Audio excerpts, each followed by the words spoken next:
אין פחדנות שמסתתרת מאמיתות חדשות, מן העצלות שמסתפקת בחצי אמיתות, מן היחירות שסוברת שהיא יודעת את כל האמת לאמיתו, דיין האמת הצילנו.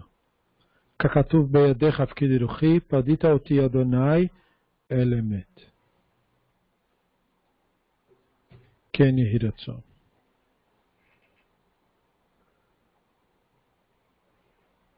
בעזרת השם נעשה ונצליח.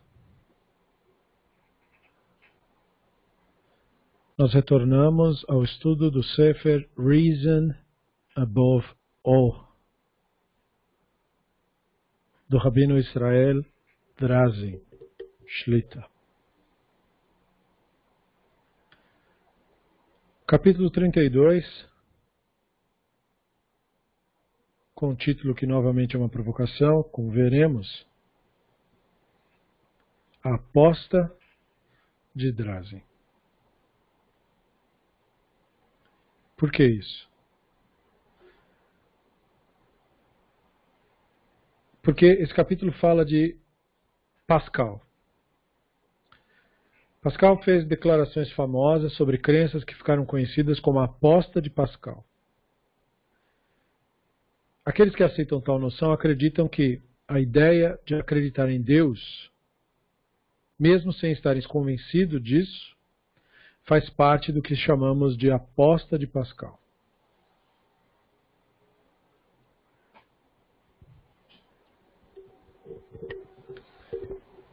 Infelizmente, nós vivemos num mundo de insanidade. Nosso mundo não tem outra coisa a não ser isso. Não há nenhum mal no sentido ontológico, teológico da expressão. O problema do mundo é a insanidade. Quando há sanidade, todas as ações são adequadas. Mesmo ações que pareçam ruins.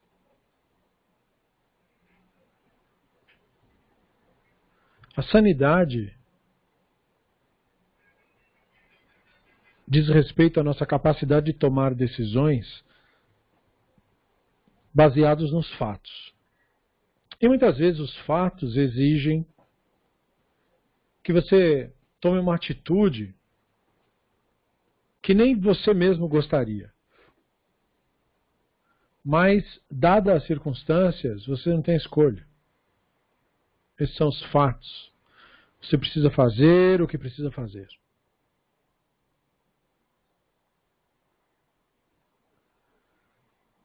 Esse tipo de situação é uma situação que requer sanidade, lucidez, para tomar a decisão certa no momento certo. E não há nenhum momento certo, a não ser o momento presente. Esse é o único momento certo. Portanto, você não toma nenhuma decisão certa, a menos que você esteja absolutamente focado no momento presente.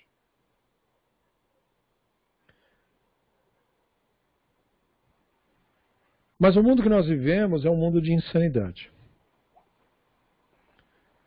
E uma das principais características do mundo da insanidade é basear a sua experiência com a realidade em crenças, ideias e opiniões.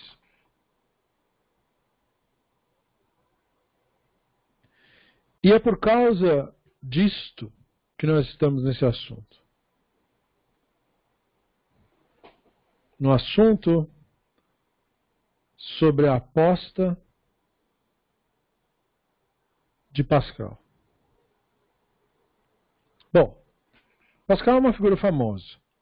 Foi um matemático, escritor, era físico, era inventor, mas, sobretudo, ele era um teólogo católico.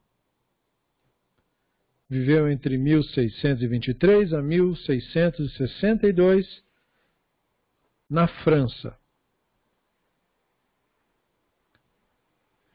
E ele propôs para o mundo essa ideia, como veremos, que é conhecida como a ideia da aposta de Pascal. Então, nesse capítulo do livro, nós vamos lidar com quem foi ele. Basicamente, o Drazen fala a respeito, o que é a aposta dele, qual o problema disso e qual é a aposta do Drazen. Pascal foi um matemático, físico, teólogo, viveu apenas 39 anos, era mais ou menos a média na época dele, mas considerando que ele era uma pessoa bem-sucedida, viveu pouco. Ele vivia com uma visão mística do mundo, não precisa dizer muito, ele era católico.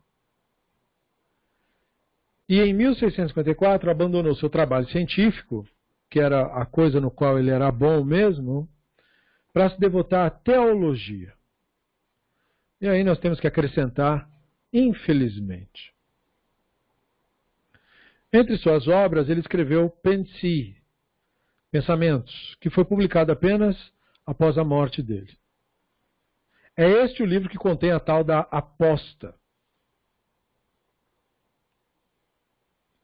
Pascal argumentou que seria melhor para uma pessoa apostar em acreditar que Deus existiria. Isso seria melhor do que negar a sua existência.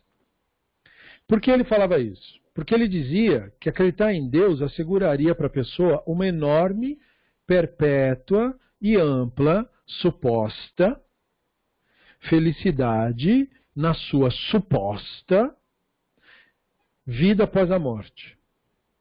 E aí não acreditar em Deus não proveria nada. Quer Deus existisse ou quer Deus não exista.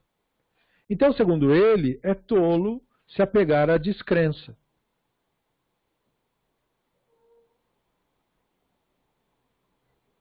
Essa era a aposta dele.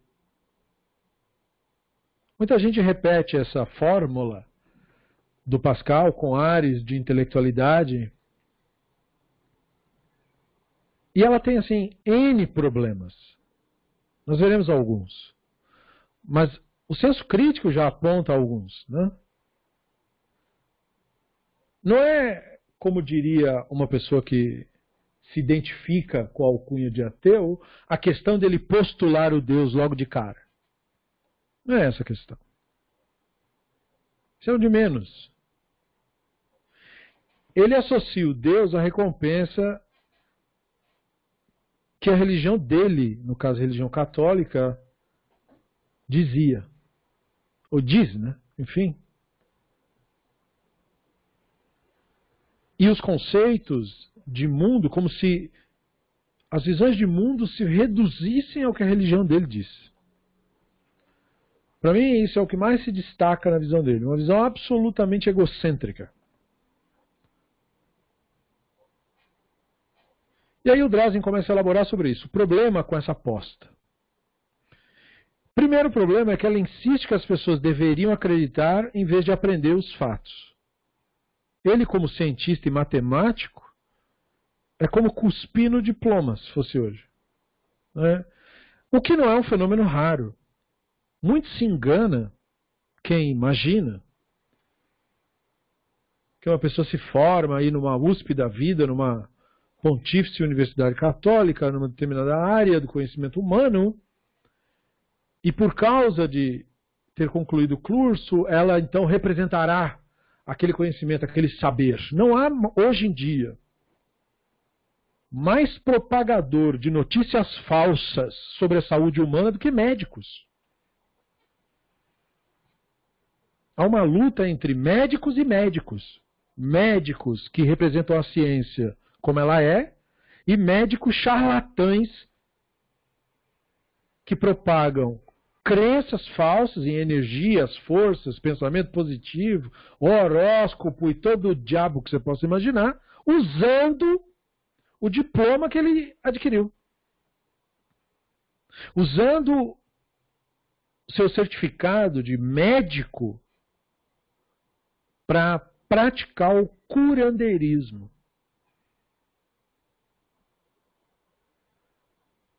Não é a coisa mais vergonhosa para um médico, do ponto de vista da lucidez e da racionalidade, que abjeta ao que é falso, ao que é mentiroso. Mesma coisa, um médico, o que é que ele tem espírito? Isso não faz nenhum sentido. Ele é a última pessoa para isso. Ele tem o maior contato com a morte. Ele sabe muito bem que isso não existe. Que isso é wishful thinking. Ele é que quer que, ele queria que isso fosse verdade. Bom, mas até aí eu queria. Eu queria que existisse mágica, que a gente fosse caçar monstros por aí no final de semana. Eu queria ser o Geralt de Rivia. Ou um dos irmãos Winchester, ou um primo dos Winchester. Todas essas ficções são legais, são aventuras. Isso não é verdade. Vergonhoso é uma pessoa que teve contato com a ciência, com o seu avanço, com aquilo que ela revela do mundo, ainda se devotar a esse tipo de coisa. Então, a primeira coisa que se destaca no Pascal é a sua enorme erudição contrastando com toda essa tolice. Isso é muito natural. Na verdade, o Pascal é trazido como exemplo disso, porque nós, os comuns, os leigos, como somos chamados, nós é que somos doutrinados a pensar que o doutor fulano de tal sabe exatamente do que está falando. E aí nós passamos a ouvi-lo sem o devido senso crítico. Coisa que não se deve fazer jamais. Ouvir um verdadeiro cientista sem o devido senso crítico é um desrespeito a esse mesmo cientista. É uma desvalorização do seu saber. Ele quer ser questionado. É isso que o torna um verdadeiro cientista. Ele quer que perguntas sejam feitas. Ele não quer que você acredite. Ele quer que você duvide e tente provar que ele está errado. Já o charlatão quer que você acredite. E ele usa o diploma para te calar e dizer, mas quem é você para falar que eu sou o grande fulano de tal? É assim que você detecta um charlatão. A primeira coisa que ele faz é vender para você, é te dar um currículo. Como se você fosse empregá-lo. Então, a primeira coisa que se destaca no Pascal é isso. Ele insiste que as pessoas devem acreditar em vez de aprender dos fatos. Promove a crença cega em vez de o pensamento racional e lúcido. Como a religião dele mandava. Ele estava apenas sendo um bom católico. Mas não é só o catolicismo que é assim. O catolicismo aqui é usado só como subterfúgio. O judaísmo atual, a ortodoxia, toda ela, sem nenhum tipo de exceção, é exatamente assim. É a promoção da crença cega e a recusa do pensamento racional e lúcido. É a promoção da desonestidade intelectual, da mentira em nome da fé, de mascarar os fatos com pseudociência. Então isso não é um problema de católicos, isso é um problema de todos nós. Em segundo lugar, as pessoas se corrompem quando são impelidas a negar a própria consciência. O nome disso é dissonância cognitiva. Fingindo acreditar no que não acreditam de fato. O Drazen ter destacado isso me deixou muito feliz pelo seguinte. Ele está trazendo à tona um fato, bastante ignorado pelas pessoas. Mas sempre importante ressaltar. Crença não é uma escolha sua.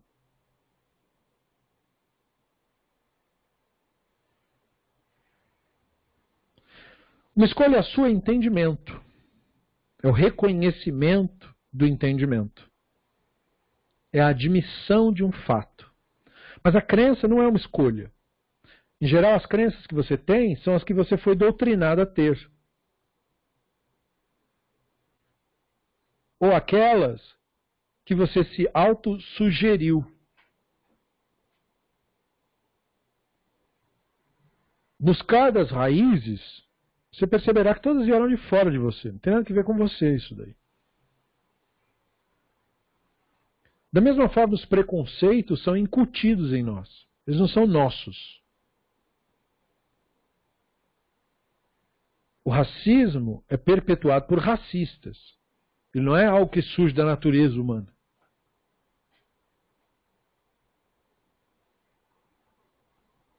O preconceito social, o preconceito da religião, tudo isso vem porque é ensinado.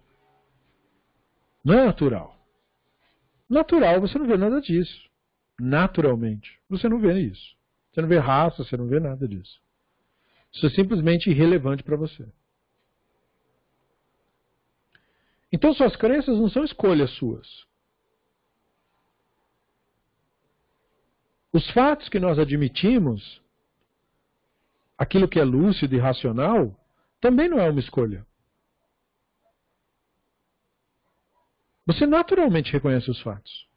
Você não escolheu aquilo. Aquilo ocorre naturalmente. Saber fazer a distinção entre o que é justo e injusto, entre o que é cruel e o que não é uma coisa que, exceto se a pessoa tiver um problema no cérebro, a pessoa reconhece isso naturalmente.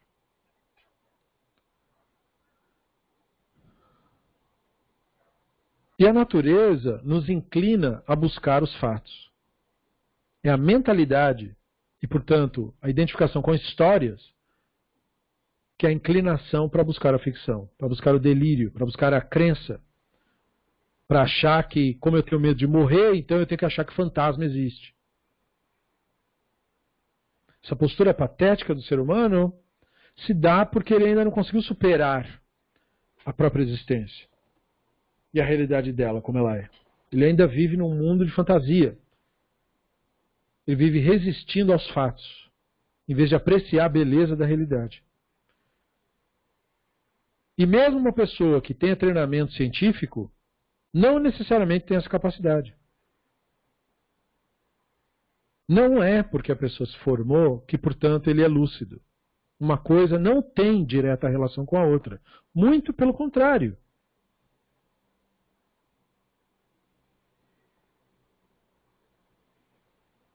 Então Pascal alega de modo arrogante, diz o Drazen, que Deus pune quem não acredita. Um completo absurdo. Muito comum no período dele, né? Vamos lembrar o ano do cara, né? 1623 e 1662 são períodos aí da humanidade onde o autoritarismo era tipo normal, né, no mundo. 1500, 1600, 1700, períodos onde seres humanos que achavam que eram civilizados, ainda assim se matavam em duelos. Período onde a violência era muito mais corriqueira até do que agora.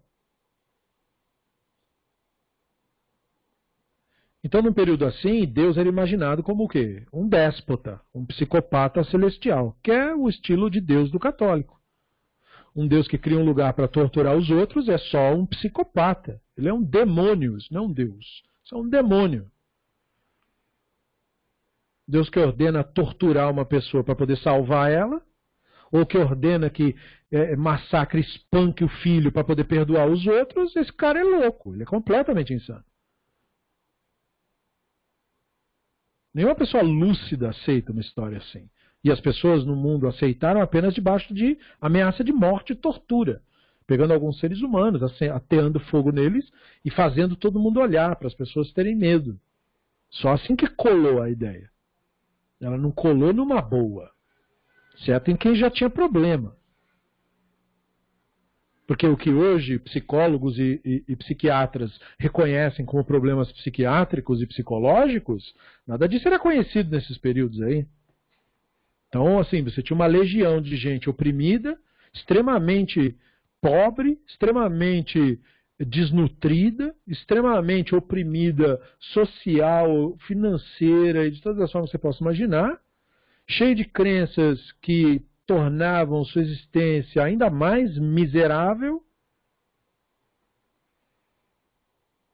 Daí uma pessoa assim acredita em qualquer coisa mesmo, se disserem para ela que aquilo ali aliviaria o seu sofrimento. Então a igreja fez o quê? Ela causa um enorme sofrimento para depois vender uma solução falsa. por um sofrimento que ela mesma que causou. Assim que ela fez com os povos indígenas, que eram saudáveis e tinham lá suas questões para resolver, como incas e tal, toda aquela loucura deles, na religião deles lá. Mas para todos os efeitos, socialmente, era uma civilização muito melhor que os colonizadores. Toda civilização tem algo para corrigir. Mas comparativamente, eles tinham até menos.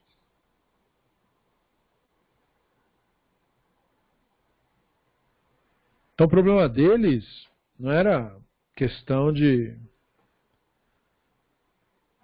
civilização.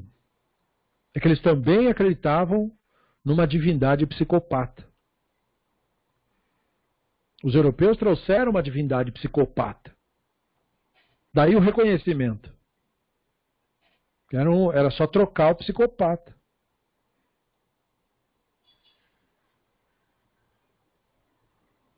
Então essa ideia de Deus pune quem não acredita, ela só pode ser um absurdo, porque não acreditar em alguma coisa não é uma opção.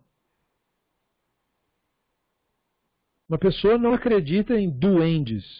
Ela não escolheu isso. Ela nunca viu um duende, porque ela acreditaria nisso.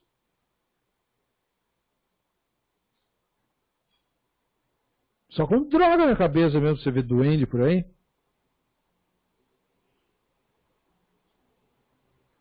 Como que Deus poderia punir uma pessoa por não crer em alguma coisa? Então o Drazen acrescenta, isso não é um saber, é uma ideia dele. Uma crença, sem qualquer fundamento. Também retrata Deus como sem consideração pela razão, pelo ambiente, pela história, pela educação de cada pessoa. Um Deus sem inteligência, portanto.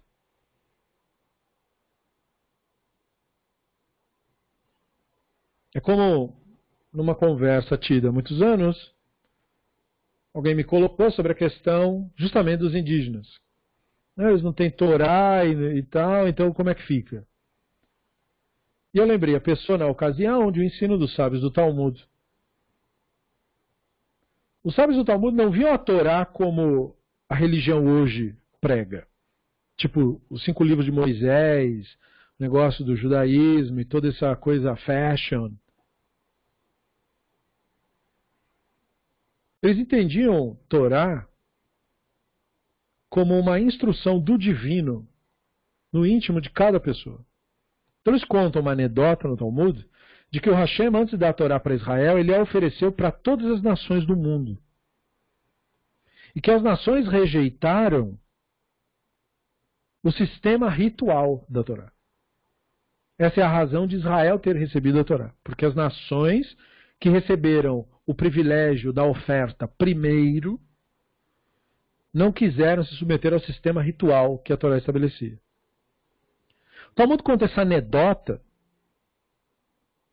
essa fábula, para nos dar lições importantíssimas. Em primeiro lugar, para nos mostrar que há Torá nos povos, se você procurar. Ou seja, há instrução divina também na cultura das nações. Não quer dizer que a idolatria é esse ensinamento. Não é. Se a idolatria no judaísmo deve ser rejeitada, muito mais é além a idolatria dos povos. Mas há a Torá. Torá, portanto, não é o judaísmo. Torá não é nenhum tipo de ismo. Torá é uma instrução. É isso que Torá quer dizer, instrução. É uma instrução do divino, portanto, parte da própria Neshama. E cada e todo ser humano no planeta é manifesto da Neshama. Então, sem sombra de dúvida, se a cultura inca fosse letrada, ela não era. Ela nos teria deixado seus pensamentos, suas reflexões, e nós teríamos apreciado um pouco da visão de mundo que eles tinham, até para nos justificar o que foi contado. Mas eles não nos deixaram, eles não nos presentearam com isso. Outras culturas assim o fizeram. E muitas culturas não nos surpreenderam. São só um conglomerado de superstições, acreditando em fantasmas, deuses e delírios do ser humano, enfim, meio cópia um do outro. Tudo bem até aí. nada surpreendente. Como trabalhos do Joseph Campbell mostram, muito parecidas as histórias. O incrível é justo quão parecidas elas são. Isso é incrível, porque às vezes os povos nunca se viram, nunca se falaram. Pelo menos não diretamente, não enquanto troca direta de cultura. E mesmo assim contam quase que a mesma história. Então há uma história universal, mais ou menos, que os seres humanos se inclinam a contar. Mas também não é isso que a Torá quer dizer. A Torá não é uma história que ninguém inventa. Então a instrução do divino, a Torá mesmo do divino, ela se apresenta em cada cultura, e é claro que isso não inclui todas as culturas, naquilo em que aquela cultura percebeu a realidade do divino. Então um exemplo que eu gosto muito de citar, porque é bastante fácil de entender, de uma Torá fora de Israel. É, por exemplo, o Tao Te Ching, de Lao Tzu. Isso é uma Torá do jeito que o Talmud falou. A Torá foi oferecida para os povos. Então eu não estou dizendo que a cultura chinesa, suas crenças mitológicas representam a Torá. Nenhuma mentira representa a Torá. Então os caras vêm com um papo de energia, de não sei o que, isso é mito. Isso aí não existe. Me desculpe, é bonitinho e serve para o desenho animado, mas não é fato. Não é um fato, é um pensamento. E todo pensamento tem a sua validade, que é tipo igual a zero. Então deixa ele lá, é um elemento cultural, mas ele é igual a zero. É como a crença no Chi ou a crença nos chakras. Isso aí é a mesma coisa que Horyuken e Hadouken. Isso aí não quer dizer nada. São só ideias, fantasias dos seres humanos. Num período primitivo, ninguém sabia como é que o corpo funcionava, então você tem essas medicinas antigas tentando, cada um do seu jeito. Essas tentativas são como as tentativas do Galeno, são como as tentativas do próprio Rambana em medicina. Aí acerta na sorte algumas coisas, outras coisas não acerta. Precisa vir a ciência pós-moderna com instrumentos de averiguação dos fatos para mostrar, olha, realmente essa parte aqui daquela antiga cultura realmente procede. Olha, isso daqui era um equívoco. E a tal da energia que eles falaram, isso aí não tem, isso aí não existe. É a ciência que precisa fazer essa separação das coisas. Então ideias não são Torá. Mas obras como o Tao Te Ching, por exemplo, elas não são representação específica do folclore. É uma obra que, da primeira à última palavra, ela aponta para o Hashem. Ou seja, ela esvazia a pessoa de crenças e opiniões e coloca a pessoa na senda da investigação da realidade. E é isso daí que é o caminho. E nós não sabemos se sábios do Talmud tiveram acesso a essas coisas ou não tiveram. Se eles tiveram, eles não nos falaram a respeito. Mas o fato é que os sábios reconheciam sabedoria nos demais povos também. Muito em contrário, portanto, dos que idolatram religiões, e no caso, a nossa religião. Não é? Achando que nós temos algum tipo de verdade. Nós não temos nenhum tipo de verdade, porque a verdade é o divino, e ninguém tem o divino. O divino não pode ser possuído por ninguém. Como é que você vai ser dono da realidade? Não tem como. É a realidade que é dona de você.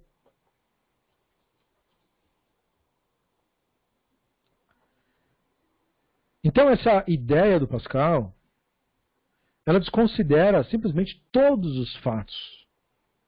E é uma coisa inacreditável de uma pessoa que, para tudo ou mais, era uma pessoa inteligente.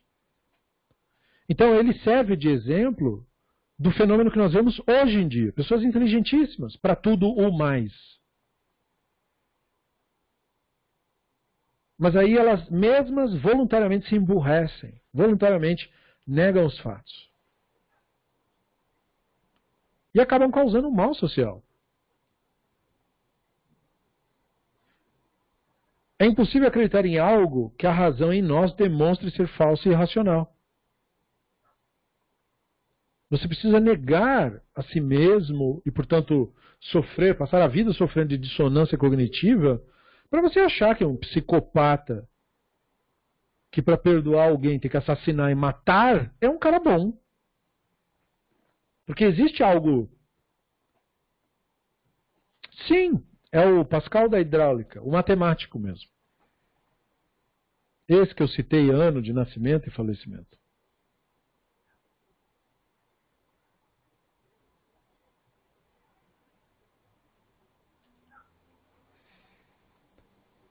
Então Drazen nos diz, é muito provável que Pascal focava na questão da crença em vez das atitudes, porque ele era cristão.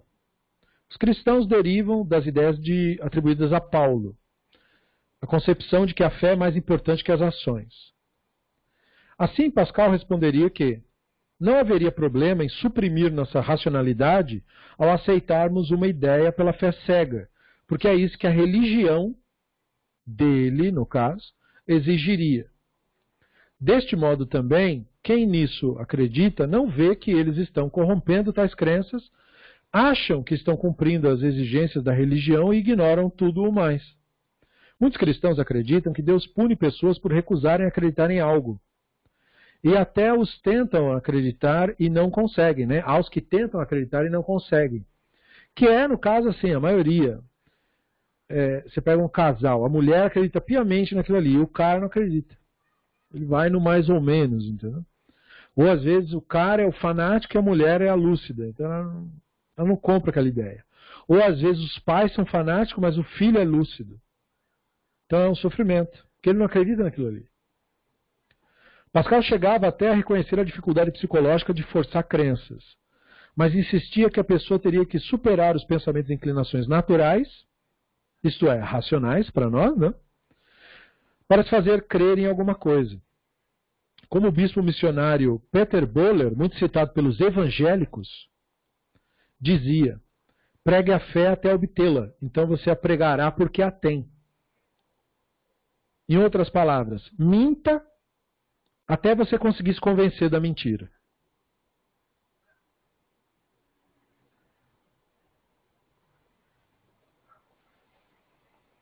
Essa frase dita por esse missionário aí é o exemplo clássico do que cristianismo significa. E já de praxe mostra como toda idolatria funciona. Ela é uma mentira que você insiste em defender. Você elegeu essa mentira como a melhor de todas as mentiras. Então você fica insistindo nisso, se convencendo disso. Daí a necessidade de toda hora cultuar. Fazer o rito, ir lá na igreja, vai na igreja. Porque a pessoa tem que estar se convencendo. E tudo que você tem que estar se convencendo, você não acredita nisso.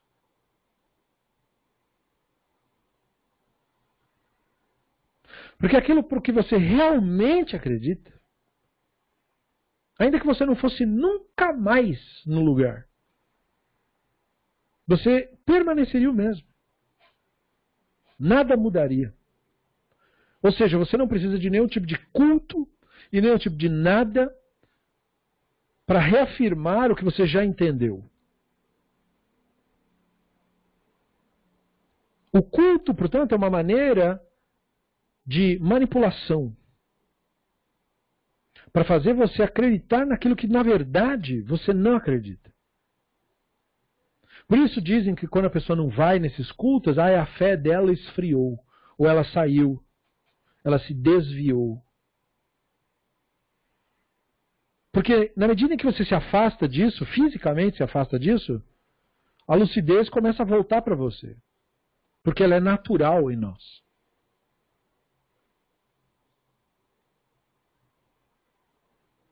E essa, portanto, visão do cristianismo é a principal fonte de separação entre nós e eles. Eles têm lá uma frase que eles acham muito bonita. Eles dizem, sem fé não é possível agradar o Deus. E para nós, lúcidos, é exatamente o contrário. Portanto, a nossa religião e a deles é irreconciliável. Para nós, quanto mais crença você tiver, mais distante você está do divino. E mais perto você está do seu próprio ego, que é a fonte das suas crenças. Portanto, quem nutre crenças presta culto para si mesmo. Nenhuma dessas pessoas jamais rezou para Deus nenhum. O Deus que eles rezam é uma projeção do próprio ego. O Jesus que eles acham que existe é uma projeção deles mesmos. É eles imaginados super-heróis, como a gente fazia quando era criança. Botava uma camisa amarrada no pescoço para fazer de capa, pegava um pedaço de pau, um cabo de vassoura, no meu caso, era a espada, e saía pelos matos por aí, salvando o mundo. Muito bom quando você é criança, péssimo para um adulto. Muito bom no campo da ficção, péssimo na realidade.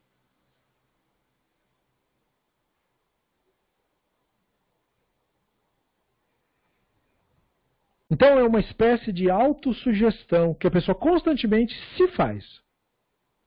E ela se consola da loucura. Hoje em dia essa estratégia é a mais utilizada. Como é que a pessoa se consola da loucura? Ela fica falando coisas bonitas. Do tipo, vamos amar todo mundo. O cristianismo sempre foi assim. Ele toca fogo na pessoa. Mas diz que é para amar. Faço isso com muito amor, eles falam. Mas na prática não faz diferença nenhuma. Então essa coisa de você colocar ênfase na crença e não nas ações tem esse tipo de problema. Porque você pode manter o discurso. Você mantém o discurso de que, olha, é sobre bondade. A nossa religião é sobre o quê? Opa! Sobre bondade, sobre luz, sobre energias boas, sobre o bem, sobre os anjos.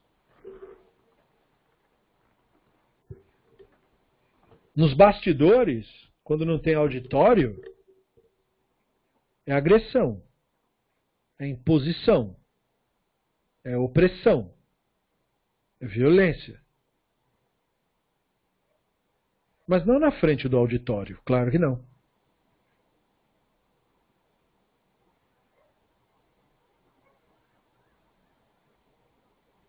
Então, nós estamos aqui refletindo sobre esses problemas para que nós consigamos enxergar isso em nós mesmos. A ortodoxia no judaísmo é o nosso cristianismo. Prega exatamente a mesma estupidez, ameaça das mesmas coisas. Não fala inferno, é verdade, não. Fala Gehinnom, uma palavrinha aí, em hebraico, como se palavras hebraicas fossem mágicas. Ameaça de Gehinnom, de Sheol, mesma coisa. Os cristãos lutam contra o diabo, os ortodoxos lutam contra os mazikim, contra a Sitra Hará, mesma coisa. Não é uma loucura. Não, mas os cristãos têm o Jesus que eles adoram. Não tem problema. Os ortodoxos têm os rabinos que eles adoram. Eles literalmente cultuam essas pessoas. Literalmente, os vivos e os mortos. Especialmente os mortos.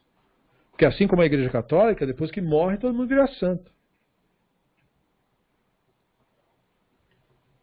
O Rebbe, como o Silvio está nos lembrando, sim.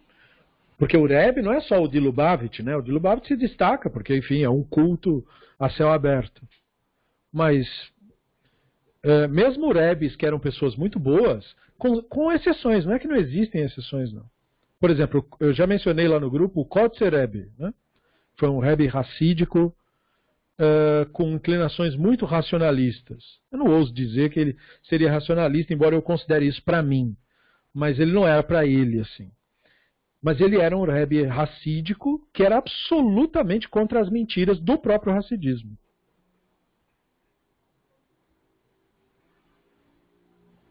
Absolutamente contra isso. Então o Kotzer Rebbe é uma exceção, né? Mas assim, como toda exceção, é tipo uma flor no meio do deserto. Todos os demais são gente completamente fora da casa. Insanos completos. E os seus asseclas, então, nem se fala. Porque é gente como nós estávamos descrevendo no começo, como Pascal, gente diplomada muitas vezes. Empresários, doutores, senhores. E que não sabem fazer a simples distinção do mundo real do mundo fictício. E o problema de você não fazer essa distinção, de você colocar, portanto, a crença acima das ações, é exatamente nesse ponto dos cristãos. Aí você tem um discurso que não condiz com o que você faz. O cara é desonesto. O cara é canalha, o cara é violento, o cara é caluniador. Mas o discurso é o da paz. O discurso é o da luz. Porque ele parte da premissa de que a crença é mais importante do que o que ele faz. Portanto, a antítese da nossa tradição.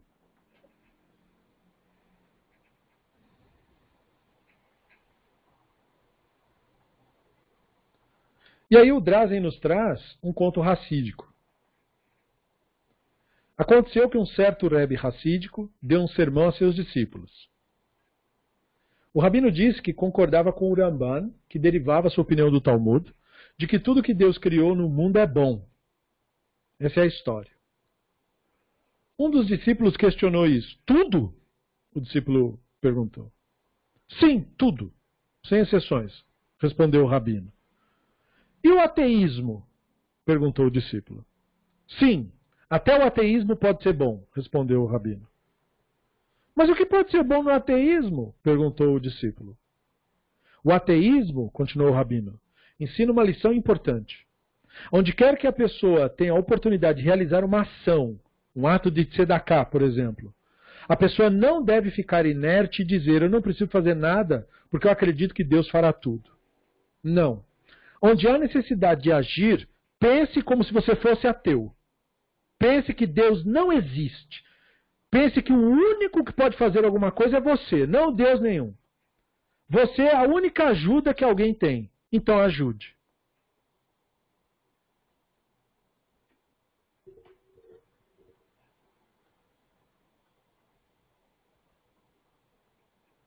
É para isso que os rabinos apontavam quando eles disseram quem lê apenas a Torá é semelhante ao Epicuros. Ou seja, é semelhante a quem nega o divino.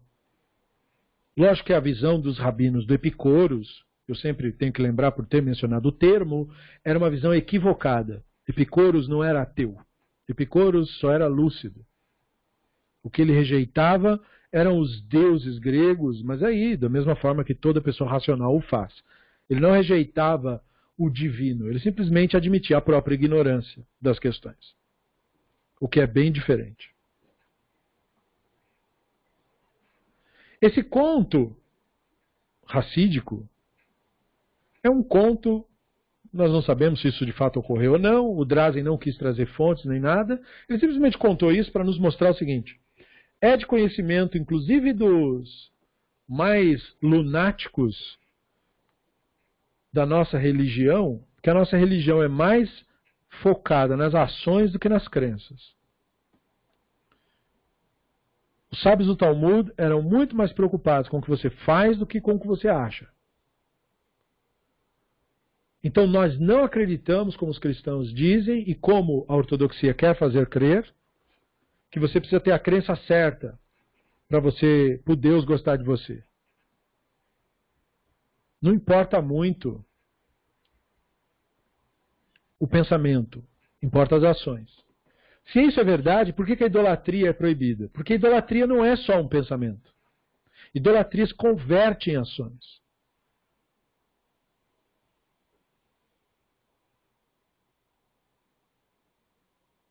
Então essa é a principal distinção. Se o idólatra ficasse só na teoria, ele nem seria mencionado na Torá.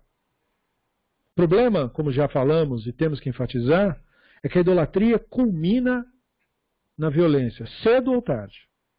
O discurso nunca vai mudar de um extremo a outro.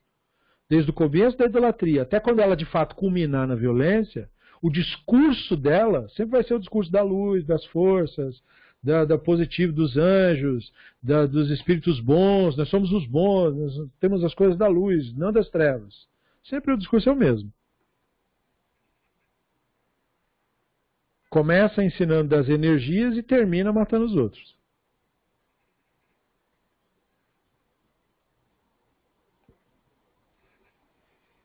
Então o que esse conto mostra é que não importa muito o que você pensa isoladamente. Importa mais como você faz, porque como você faz reflete o seu subconsciente. Ou seja, o que você pensa de fato. Porque toda pessoa pode mentir sobre si mesma e para si mesma. Mas o seu real comportamento sempre vem à tona, porque não é uma escolha sua. Faz parte daquilo que você já internalizou. E aí você pode ter internalizado coisas que você se recuse a olhar.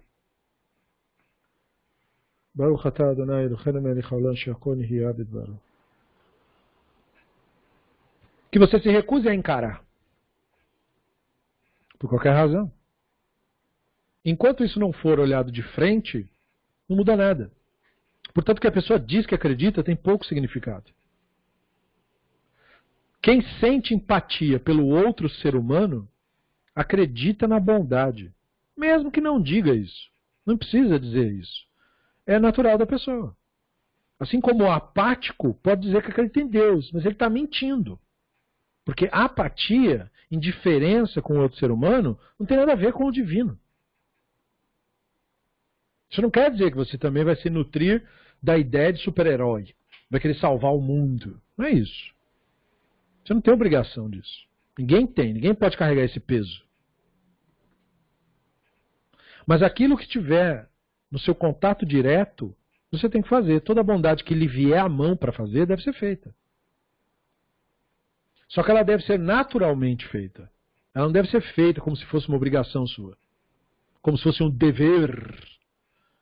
Como se fosse o seu trabalho para você ganhar o seu salário. Não tem nenhum salário com o divino.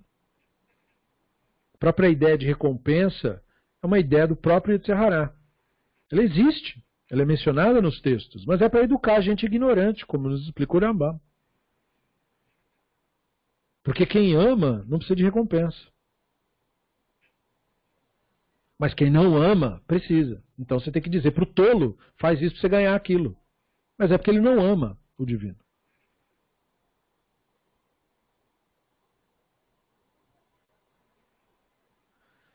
Então qual é a aposta do Drazen afinal? O raciocínio por trás da aposta do Drazen é a seguinte. Diferente de Pascal, a aposta do Drazen foca no comportamento e não na crença. Nós reconhecemos, como o Rambam ensinava, que é impossível forçar uma pessoa a acreditar em algo, sendo isso contrário à sua natureza. Veja o Rambam no século XII, sem saber de nada de psicologia, sem saber da dissonância cognitiva, sem saber como o cérebro realmente funciona. Ou sequer, no século XII, sequer sabia da importância do cérebro, que é o cérebro que comanda o corpo, na verdade. Nem isso ele sabia.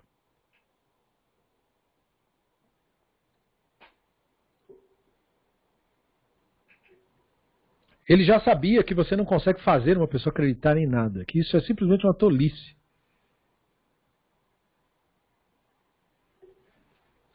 Diferente então da aposta de Pascal, que convida quem não acredita a se forçar a acreditar, ou seja, a mentir, que é basicamente o que significa.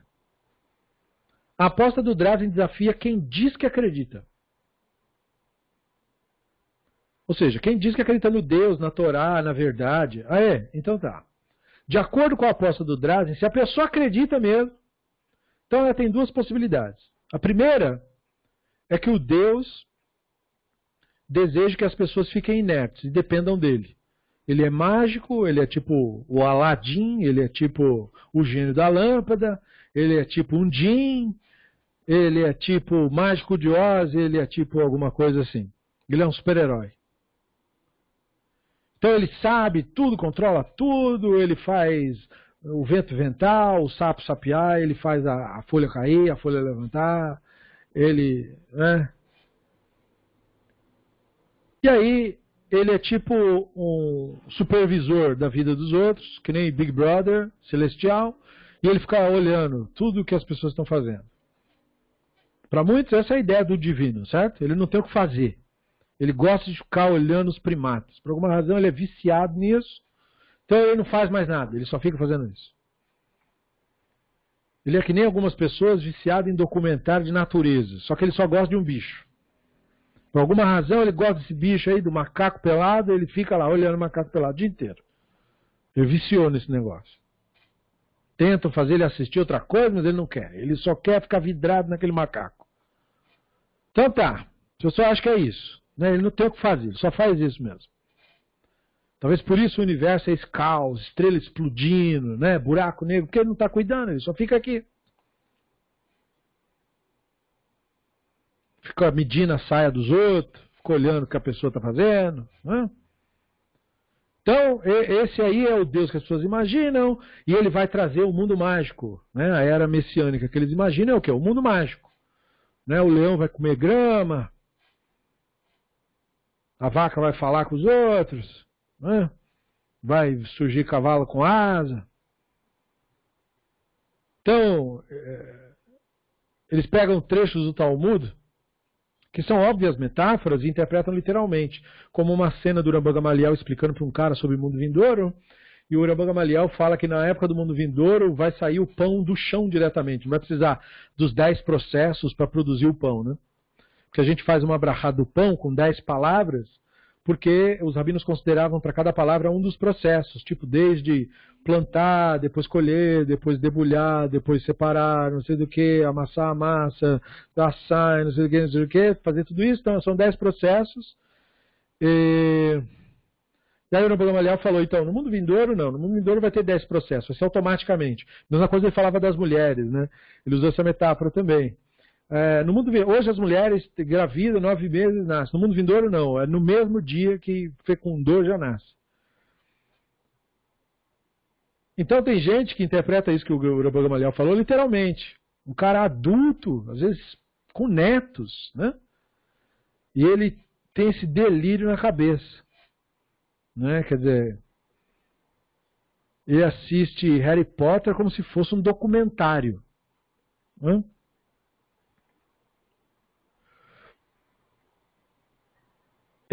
O Silvio está comentando sobre o absurdo de acharem que animais carnívoros vão virar veganos. Né? Exatamente, quer dizer, gente, enfim, esse é o Deus que as pessoas imaginam. Então ele vai com mágica eliminar a guerra, entendeu? Por quê? Porque a guerra é tipo um monstro. Basta Deus eliminar que ela não acontece mais.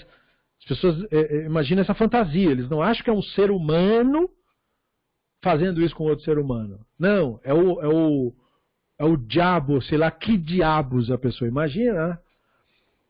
Então ele acha que o Deus vai tirar isso como quem tira uma mancha mágica do planeta, e aí a guerra vai automaticamente parar, assim, como se as pessoas estivessem dominadas por uma força do mal. Imagina que susto essas pessoas levariam se elas descobrissem que o que provoca a guerra é a própria natureza humana mesmo. É o ser humano identificado com crenças e opiniões. E elas passaram a vida toda defendendo crenças e opiniões. Imagina. Imagina o susto. Né? E as pestilências, né? Deus vai eliminar as pestilências. Como é que elimina a pestilência? Vamos supor, pare um momento para raciocinar sobre isso. Como é que elimina a pestilência? O que causa a pestilência? Bom, são vírus, bactérias, não é isso? Tá. Tenta imaginar um planeta sem nenhum vírus e sem nenhuma bactéria. Sabe que planeta é assim?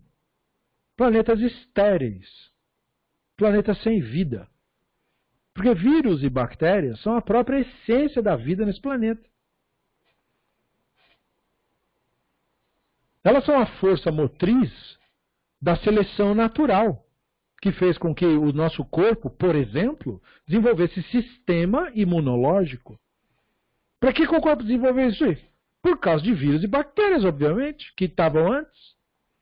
Porque senão como é que você vai... Se você não tiver do que se defender, para que você vai ter a defesa? Então como é que o Deus vai tirar a pestilência? Como que tira a pestilência? Ele vai fazer o quê? Ele vai matar os vírus, desativar os vírus, né? O vírus não se mata. Pelo menos até onde a gente sabe, e vai eliminar todas as bactérias que tem no planeta? Mas e as bactérias que beneficiam outros seres vivos e não nós. Se elas morrerem, aqueles outros seres vivos morrem. Se eles morrerem, a natureza toda desequilibra. E se isso desequilibra, a gente morre depois. Então veja, né? O pessoal nutre as ideias, mas eles não param para refletir sobre a coisa. Né? Nós vivemos num planeta onde tudo que está nele é necessário, incluindo vírus e bactérias. Então a ignorância e a destruição do meio ambiente, eles acham também que é uma força mágica, que é porque as pessoas não cultuam o Deus, entendeu? E não tem nada a ver com isso. Tem a ver com a estupidez, com a identificação da mentalidade, com a ganância. É com isso que tem que ver. Como nós sempre insistimos em lembrar. Ninguém vai um dia respeitar a natureza por ter ouvido que a natureza é mágica. A mágica não existe. Você não vai respeitar a natureza por causa disso. Quer fazer com que o cara respeite a natureza? Mostra os fatos para ele. Mostra que ele depende disso, que os filhos dele dependem disso, que os netos dele dependem disso, que nós todos vamos morrer aqui.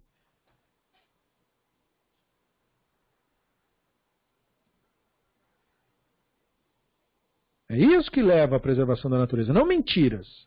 Então, essa é a primeira possibilidade. A segunda possibilidade é que Deus não fala nada disso. Não vai tirar a força mágica, as guerras, somos nós que vamos ter que resolver esse problema. Não vai tirar a pestilência, somos nós que vamos ter que resolver isso. Não vai tirar a ignorância, somos nós que temos que educar as pessoas e tirar a ignorância. Deus não vai fazer meio ambiente ser reconstruído coisa nenhuma. Se tiver que morrer tudo, vai morrer todo mundo mesmo. E o divino não derrama uma lágrima por ninguém. Como não derramou pelos preciosos dinossauros, animais fantásticos, 30 metros de bicho. Desapareceu. Só sobrou pedra. E a nossa espécie ainda está brincando de ser o queridinho. 99% dos seres vivos que surgiram neste planeta morreram. Toda essa variedade de vida que você tem, ela não representa nem 1/10 do que esse planeta já produziu. Seres vivos. Então, se tem alguma coisa que você pode aprender do divino, na maneira como ele legisla esse planeta aqui, é que ele não dá mole para ninguém.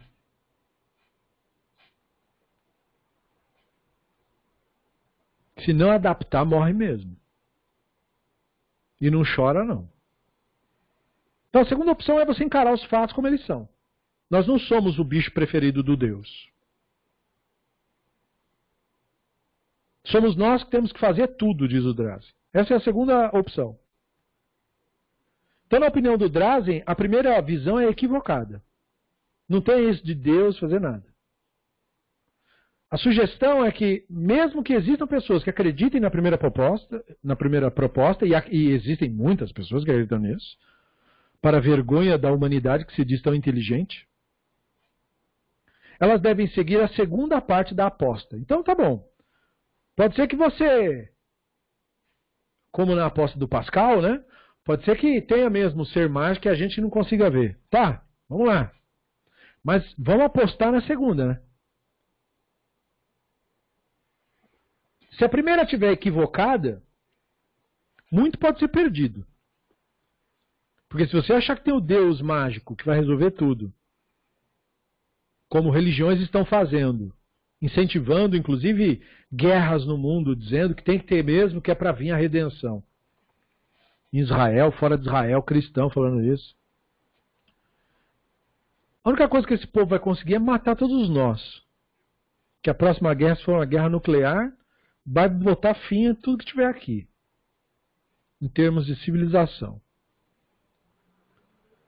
Mas se for a segunda que estiver equivocada, ou seja, se nós, os lúcidos, é que estivermos errados, nós que achamos que nós temos que fazer tudo e na verdade não precisa porque o mágico faz tudo, então, se eu estiver equivocado e eu fizer o melhor que eu puder para cuidar da humanidade, para eu mesmo trazer a era messiânica, e não ficar esperando que o Deus traga a era messiânica. Ah, na era messiânica as pessoas vão ter o conhecimento do divino. Então eu vou proporcionar isso. Primeiro proporcionar que eu mesmo tenha esse conhecimento. Que não seja loucura da religião. E uma vez obtendo isso, disponibilizar isso para as pessoas. Isso é a minha contribuição. Eu quero que a era messiânica aconteça. Mas ela só vai acontecer se eu fizer ela acontecer. Senão ela não vai acontecer. Então, se eu alimentar os famintos, se eu vestir quem não tiver o que vestir, se eu eliminar o conflito, eu parar a guerra, eu parar de achar que os problemas da vida se resolvem com violência, eu fazer isso, eu. Porque guerra é só um sintoma macro de um problema micro, que é o problema de cada indivíduo achar que se resolve alguma coisa com violência, como você achar que se educa com violência, começa em casa. Achar que você impõe respeito com violência. Por isso tem tanto marido que agride esposa, que ele acha que impõe alguma coisa por meio da violência. E não é verdade. Nações inteiras já tentaram esse método, todas falharam. Todos os povos antigos governavam por meio da violência, brutalidade, um tentando ser mais brutal que o outro. Todos falharam. Todos eles. A brutalidade dos reis franceses, para impor a sua autoridade, a sua nobreza, só conseguiu fazer com que a população os odiasse tanto que os decapitasse quando pegaram eles. A brutalidade da família Romanov lá na Rússia só fez com que as pessoas odiassem tanto eles que quando pegaram eles, executaram todos eles, incluindo gente que não tinha nada a ver com as crianças, infelizmente. Só gerou ódio.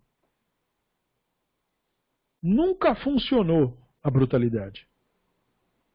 Então é isso que vai convencer a humanidade de enxergar que o caminho não é esse o caminho. Não é o caminho da imposição. A igreja tentou, de todas as formas, assassinar pessoas que discordavam. E assassinava todas as pessoas. Mesmo assim, não passava 100 anos, surgia mais um. Eles matavam de novo, surgia mais um. Eles matavam de novo, surgia mais um. Porque enquanto houver humanidade, haverá lucidez no mundo. Enquanto houver uma pessoa lúcida, ele vai apontar para eles e dizer: tudo que vocês estão falando é mentira. Infelizmente, hoje eles não podem assassinar, pelo menos não abertamente. Não duvido nada que o façam em oculto, como os evangélicos aqui no Brasil, que assassinam muita gente, associado com facções criminosas como são.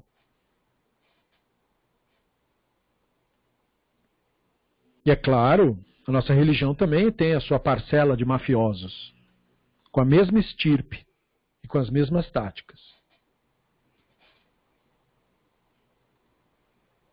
Então isso existe.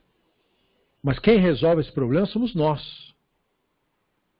É o abandono da idolatria que vai fazer com que a idolatria desapareça. Enquanto houver pessoas tolas acreditando nessa estupidez, a idolatria vai ter força. Não é ninguém que dá força para eles. Não é o Deus, não é a mágica e não é eles que têm poder nenhum.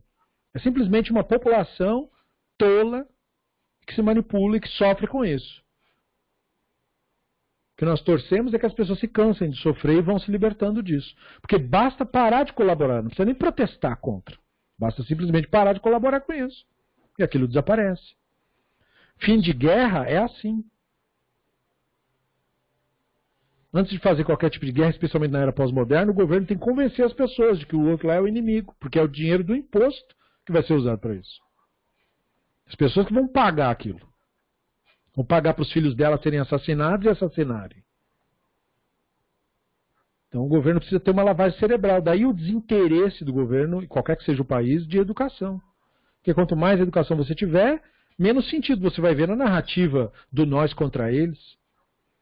Quanto mais burro você for, mais você vai achar que nós somos o justo e tem os inimigos. Então o fim da guerra não é o Deus que vai fazer, somos nós. Combater pestilências é através da valorização da ciência, do conhecimento da realidade como ela é. Não tem outro jeito. E ciência é cara. Ciência custa dinheiro. Custa para formar a pessoa, porque o volume de conhecimento é tão gigante que se um ser humano não começar cedo nesse negócio, e foi incentivado para fazer isso, e ir até o fim, e ter a garra, e ter tudo, e ainda assim dar a sorte de ser uma boa pessoa e não um psicopata, você não consegue atingir, você não consegue produzir conhecimento. Então, uma sociedade que quisesse mesmo combater e ver o fim das pestilências, tinha que estar exigindo do seu sistema colaborativo governamental que botasse dinheiro nisso. Exigindo isso, porque o dinheiro é seu, afinal. Então quem faz isso acontecer? Cada um de nós faz isso acontecer. E não aconteceu por quê? Porque não fizemos. Porque estamos ocupados com estupidez. E até quando será assim? Se a gente não acordar a tempo, seremos exterminados desse planeta. Então a era messiânica é provocada por nós. Mas ninguém fará isso por ninguém. Não tem rebe nenhum. Então, mesmo assim, o mundo melhor é construído. É isso que nós queremos dizer com o mundo vindouro. Não existe nenhum futuro.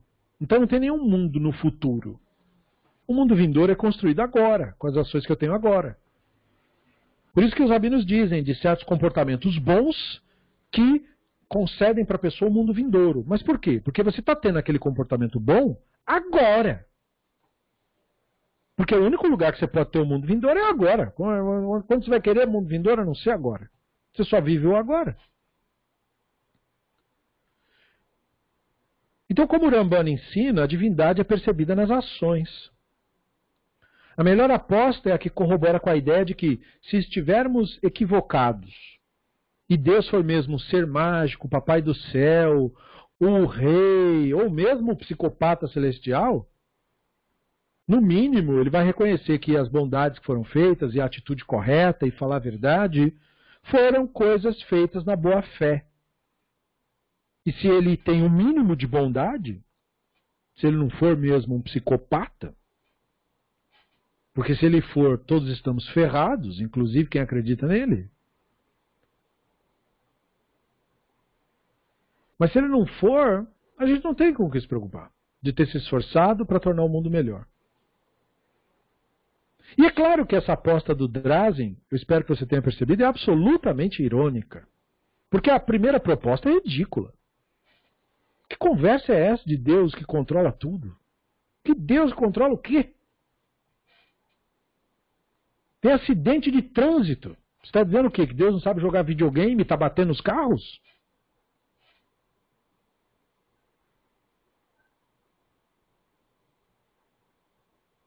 Isso é um completo absurdo. Mas, enfim, como é que um ser humano adulto cogita tal coisa? Porque ele já está num grau de insanidade. Não é uma escolha dele. É que quando você está na insanidade, você não está raciocinando, você não está pensando de fato. Você está meio que brisando, como se tivesse efeito de droga.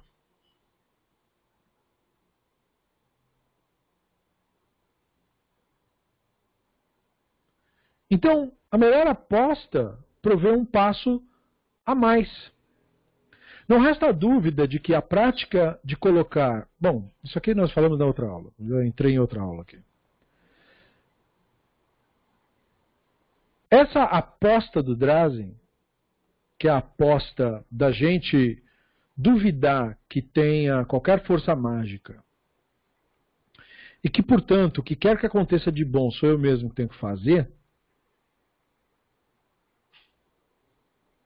é uma proposta que nos traz para aquilo que o racionalismo propõe, em contrapartida com o misticismo. O Pascal desenvolveu aquela aposta dele achando que ele estava protegendo um ateu da punição. Ele achou que era isso que ele estava fazendo. Ele achou que ele estava salvando o ateu, porque o ateu ia fingir que acredita no Deus, porque como é que o ateu vai se fazer acreditar numa coisa que ele não acredita? Ninguém consegue fazer isso. É como uma pessoa me coagir com uma arma, por exemplo, e me dizer, eu disparo se você não disser que acredita no Jesus, ou no Alá, ou na fada, ou no duende, ou no alienígena, ou no homem lagarto. Eu posso até falar, né? Para o cara não me dar um tiro, né? Como muitos judeus foram forçados a se converter ao cristianismo, sob ameaça de tortura e ser queimado vivo. Numa condição assim, você fala que acredita, ué. Mas você acredita de fato? Como que uma instituição que se diz que se gaba de inteligência, de referência, de conhecimento, pode ser tão estúpida a esse ponto? De achar que você pode coagir uma pessoa a acreditar em alguma coisa. Então Pascal tinha esse problema, e ele sugeria que as pessoas deveriam apostar na crença do divino. Que elas teriam tudo para ganhar com isso. Mas um Deus, considerando a realidade, que só recompensasse quem acredita, é no mínimo um déspota. Ele é um perverso por definição. Se esse é o Deus, eu não quero nada com isso. Porque isso é um diabo, não um Deus. Porque uma crença é só um pensamento. E um pensamento é um delírio da mente humana. Não é nada real. O que quer que você pense é produto do seu cérebro. Morrerá quando seu cérebro morrer. Tem prazo de validade o que você pensa. Não vai durar muito nesse planeta. É por isso que o ser humano começou a produzir livros para fazer perdurar o pensamento. Porque quando você morrer, acabou seus pensamentos. A gente morta não pensa em nada. Ao contrário do que os delirantes querem fazer crer. O único cérebro que está ali pensando em alguma coisa é do cara que está mentindo, dizendo que está ouvindo gente morta.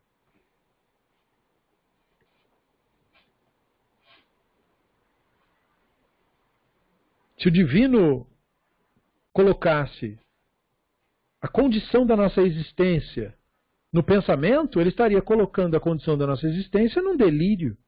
É como se ele estivesse nos dizendo, olha, eu só vou permitir que você tenha vida eterna se você acreditar na ilusão e no delírio. Mas qual é o nexo disso?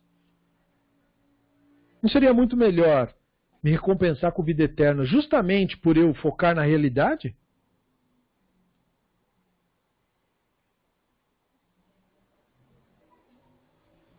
Então a aposta do Drazen foca no comportamento, não na crença.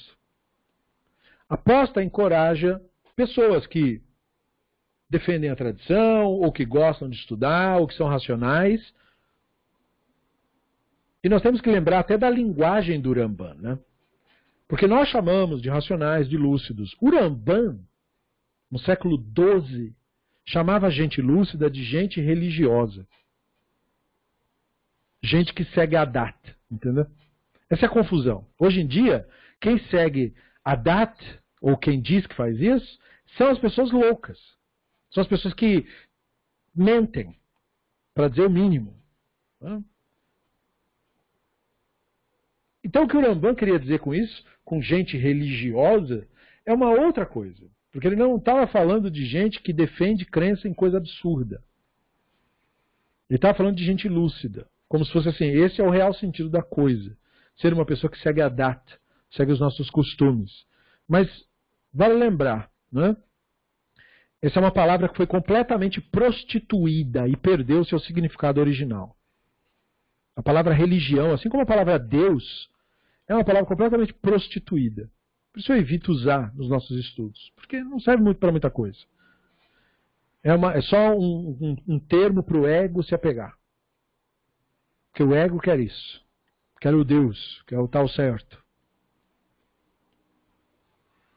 Então, o Drazen nos propõe que nós podemos apostar, e se o Deus estiver envolvido no mundo e ele for um ser mágico e estiver fazendo tudo sozinho, o nosso esforço em melhorar o mundo não terá sido em vão, de qualquer forma, porque pelo menos nós estamos alinhados com a vontade divina. E se o Deus não faz nada, como nós achamos, né, que não tem nenhuma mágica e é tudo você que tem que fazer, então pronto, pelo menos o mundo não vai estar na mão de gente maluca, porque essas pessoas só destroem o planeta. E se os lúcidos não tomarem uma atitude, a destruição será completa. Porque o que impede uma pessoa insana de destruir tudo que encontra pela frente, é alguém lúcido que o detenha, que o pare. Ou uma sorte da natureza. Mas aí é bom não lançar as apostas.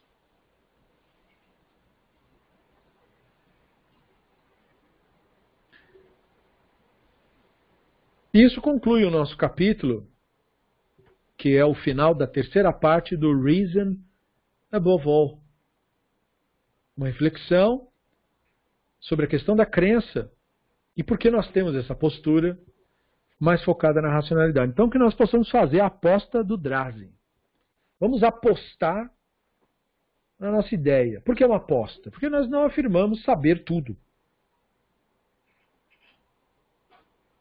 Então, há uma janela onde eu deixo ali, você pode estar equivocado? Sim, minha janela é enorme. Posso estar absolutamente equivocado, mas eu aposto nisso. Eu duvido que tenha mágica. Mostra para mim, duvido que tenha. Pronto. Eu não sei. Eu duvido que tenha. É a mesma coisa do fantasma. Duvido que tenha. Mostra para mim, duvido que tenha. Eu sou absolutamente convencido de que isso não existe. Porque no mundo real não tem nada disso. Mas deixa a janela aberta. Posso estar equivocado. Vamos lá, continue tentando provar que isso existe. Até agora falharam, né? Boa sorte aí, para quem acredita. Mas a nossa aposta é que não. Não tem mágica nenhuma. Então toda bondade, faça você mesmo. Tudo que for justo, faça você mesmo. Mundo vindouro nunca virá. Construa você mesmo. Não espere nenhuma paz mágica. Estabeleça a paz você mesmo, a começar por você. Fim da guerra mágico nunca virá.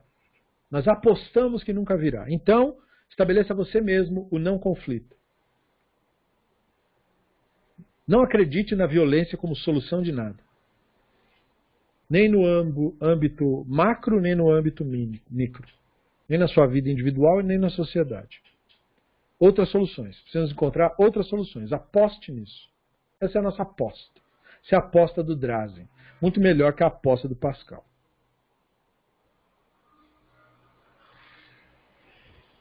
E aí, na nossa próxima aula, semana que vem, Bezerra Hashem, eu não sei, vamos ver como é que vai ser, porque tem uma correria.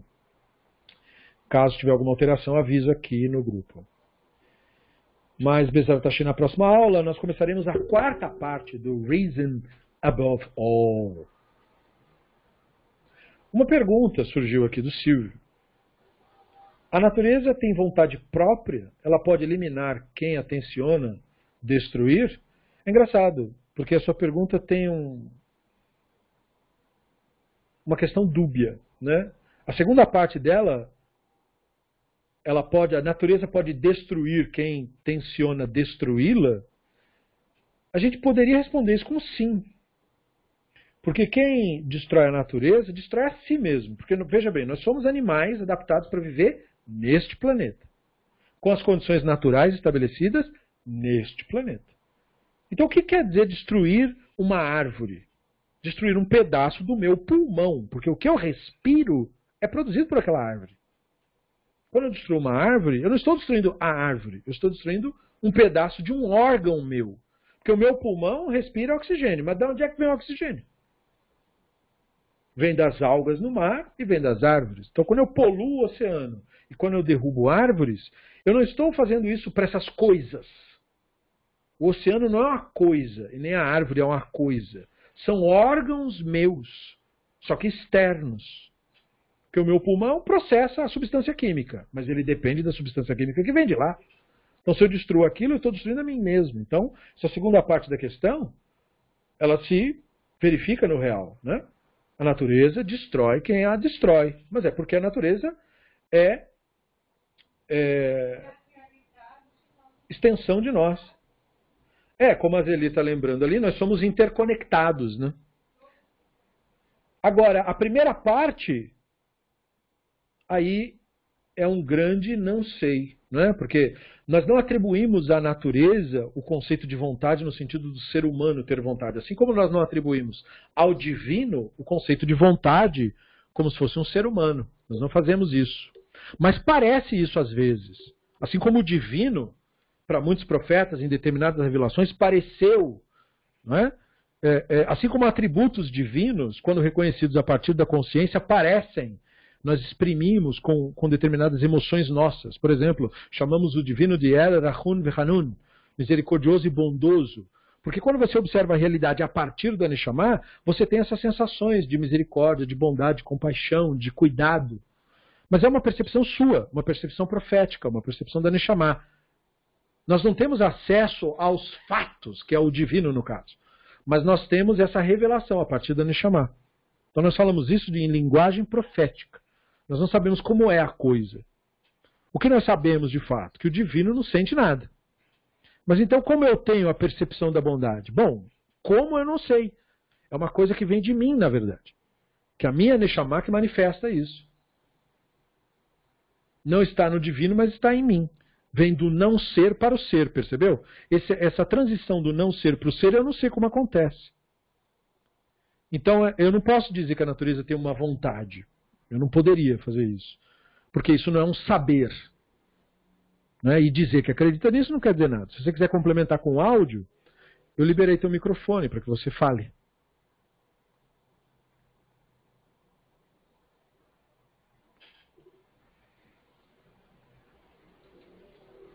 Mas eu não estou ouvindo nada, apesar de ter liberado seu microfone. Não sei se você conectou aí.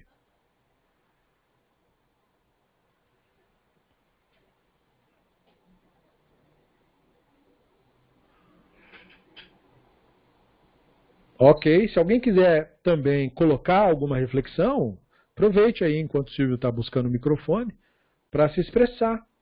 Né? Surgiu algum pensamento, alguma reflexão, traga à tona. Isso é muito bom. Porque essa obra, o Reason Above All, vocês viram o que ela fez conosco, né? Ela está nos fazendo caminhar em praticamente todos os elementos da tradição judaica e encarar todos os problemas. Todas as questões, né? Desde interpretações racionais, desde rabinos diversos, comparação com o pensamento místico.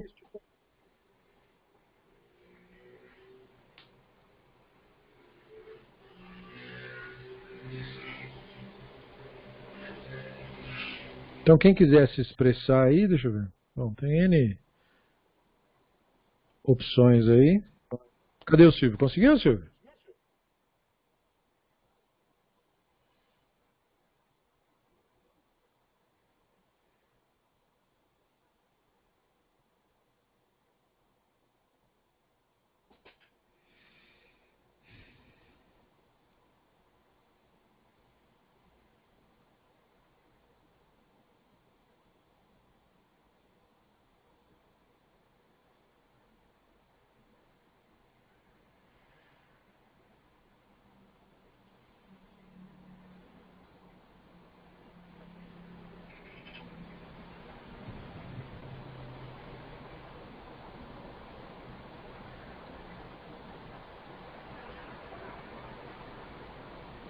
Ok. Não conseguiu encontrar o microfone, tudo bem. Não tem problema. Seja como for, então, nós não mistificamos a natureza. Para complementar, apenas para finalizar, quando nós ouvimos astronautas, tem um bem famoso da NASA, que é um canadense, muito simpático, e ele, certa vez eu vi ele comentando, que quando ele viu o planeta pela primeira vez por fora, ele teve uma forte sensação de que o planeta é uma coisa toda viva. Ele falou que foi a primeira vez que isso foi claro para ele, quando você vê de fora. Porque como você está a 28 mil km por hora lá, então o planeta passa muito rápido, né? Ele gira muito rápido.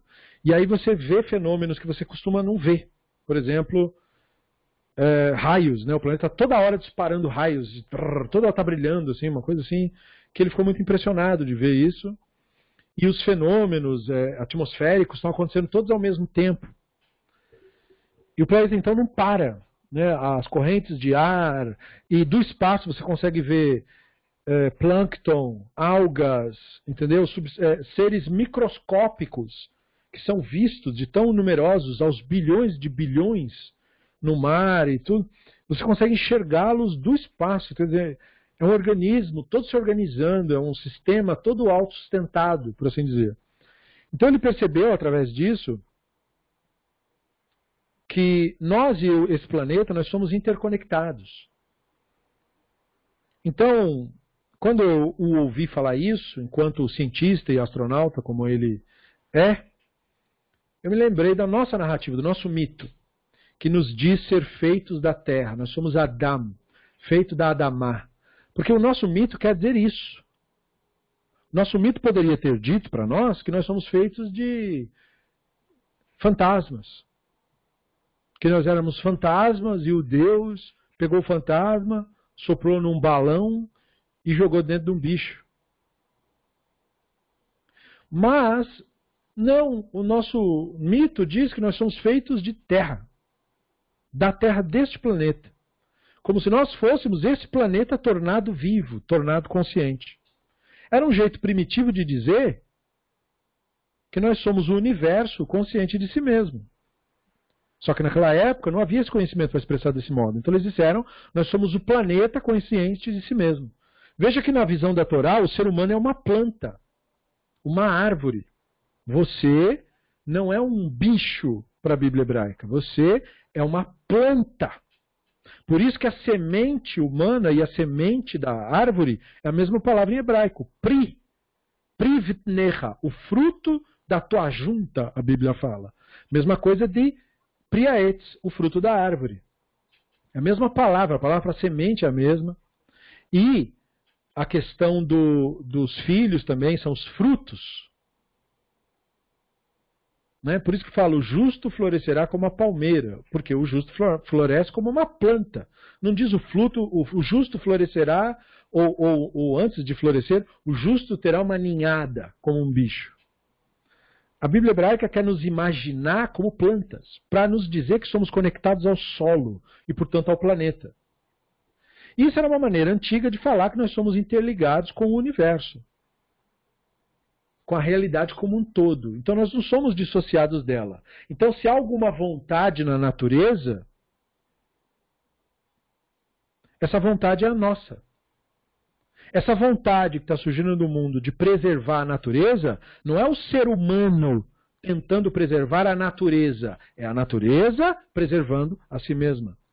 Nós que nos opomos à destruição da natureza, somos a expressão da natureza se defendendo. Essa força tem que aumentar, para que a natureza consiga se defender. Nós somos como os glóbulos brancos, o sistema de defesa que corre nas veias do planeta para defender o planeta dessa doença, que é a ganância e a destruição do planeta, a insanidade.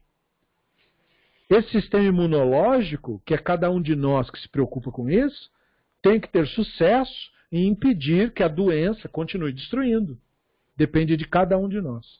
Então, nesse sentido, sim, a natureza tem uma vontade. Essa vontade é a sua. Porque você é parte da natureza. E nós temos esse delírio de achar que a natureza é uma coisa e eu sou outra. Não. Você também é a natureza. Como que você não seria? O que você pensa, especialmente aquilo que vem da tua Neshama, da tua consciência, isso é a expressão direta da natureza, da realidade e, portanto, do divino. É nisso que está a vontade do divino. Então, esse movimento global de preservação da natureza é o divino fazendo isso para a preservação do planeta, nos dando uma chance. Cabe a nós fazer essa chance valer ou não.